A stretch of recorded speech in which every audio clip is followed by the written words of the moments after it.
kejamut, perut saya dipukul, ditendang sampai saya ngumpul-ngumpul. Di situ saya ngumpul-ngumpul.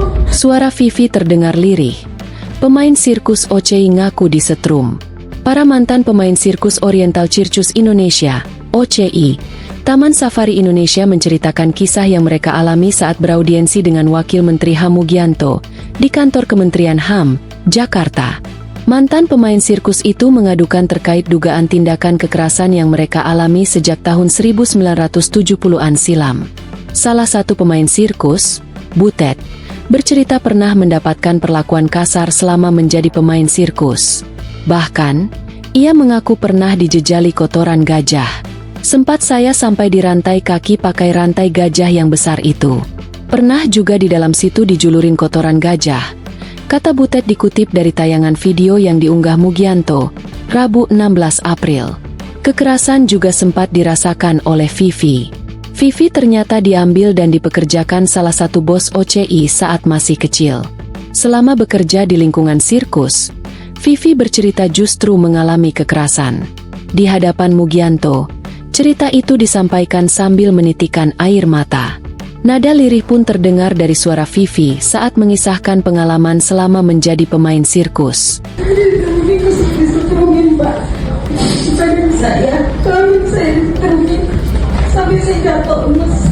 Saya bilang, ampun sini. Yang mendengarin saya, Afran itu tidak mendengarkan kata-kata saya.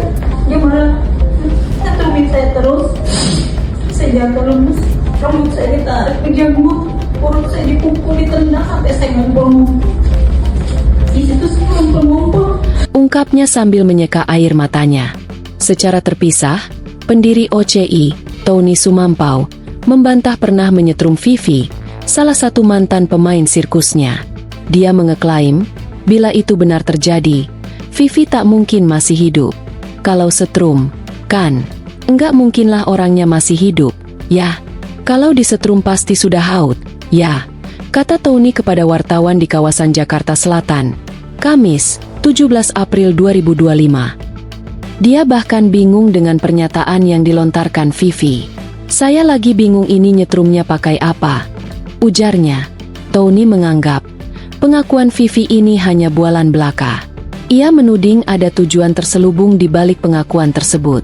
Namun demikian, Tony membenarkan pemain sirkus cilik binaan OCI tidak digaji sejak 1970-an. Tony, yang merupakan anak dari Hadi Manansang, pendiri Taman Safari dan OCI, mengatakan pemain sirkus anak hanya diberi uang saku. Taman Safari Indonesia, kata Tony, menganggap para pemain sirkus cilik di OCI seperti keluarga. Meski tak memberi upah, Tony menyebut pihaknya menjamin semua kebutuhan pemain sirkus anak seperti pakaian, kebutuhan medis, dan uang saku tiap pekan untuk belanja keperluan lain. Sekitar 5 dekade kemudian, para pemain sirkus yang sudah dewasa mengadukan dugaan eksploitasi dan pelanggaran hak asasi manusia yang terjadi pada mereka selama di OCI. Sebelumnya, mereka sempat membawa kasus ini ke Komnas HAM. Pada 1997, komisi menyatakan OCI telah melakukan sejumlah pelanggaran HAM terhadap anak-anak pemain sirkus. 8 perwakilan dari para korban menyambangi kantor Kementerian HAM di Jakarta Selatan pada Selasa, 15 April 2025. Sebagian besar adalah perempuan paruh baya. Mereka berdialog dengan Wakil Menteri HAM, Mugianto, beserta 2 Direktur Jenderal Kementerian tersebut. Taman Safari Indonesia, TSI, Barata Mardikoesno mengungkapkan, pihaknya pernah menerima somasi dari mantan pemain sirkus OCI yang menuntut pertanggungjawaban dengan nilai total mencapai 3,1 miliar rupiah. Barata menyebut, somasi pertama dilayangkan pada 10 Oktober 2024 oleh salah satu kantor hukum yang mewakili 6 orang mantan pemain sirkus, termasuk 3 nama, yakni Ida, Butet, dan Viti. Mereka menuntut masing-masing 300 juta rupiah. Khusus untuk Ida mereka meminta 1 miliar rupiah. Jadi, total nilainya mencapai kurang lebih 3,1 miliar rupiah, ujar Barata. Download Tribun X sekarang, menghadirkan lokal menjadi Indonesia.